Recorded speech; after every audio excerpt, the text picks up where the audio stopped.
Lawmakers in the South Korean parliament have their plates full for the April session, but the rival parties are still at a total standstill, and no progress was made in talks this morning. Issues like changing the Constitution and the Broadcast Act remain on hold. Kim Min-ji reports. No signs of concessions just yet. Floor leaders of the country's negotiating parties failed to narrow their differences during a meeting Wednesday morning, making no agreement on resuming stalled parliamentary affairs. The main opposition Liberty Korea Party and the centrist Bareun Mirae Party have boycotted key parliamentary meetings, demanding the ruling Democratic Party of Korea approve a revision to the Broadcast Act.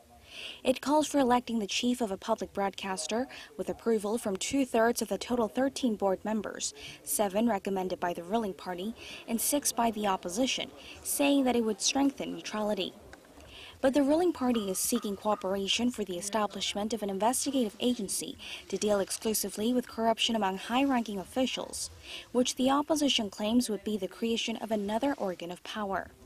As a result, no progress was made on talks on amending the Constitution either. The ruling party says it can't accept the opposition's demands for a semi-presidential system that gives more authority to the Prime Minister, saying that it could paralyze state affairs and lead to an incompetent president. The opposition, meanwhile, called on the ruling bloc to come up with its own version and not use the president's proposal as a basis, while the Liberty Korea Party suggested party-wide talks along with President Moon Jae-in himself to thrash out their differences.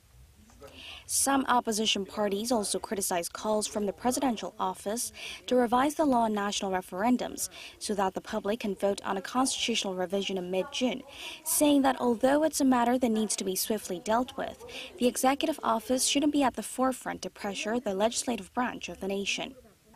Kim Min-ji, Arirang News.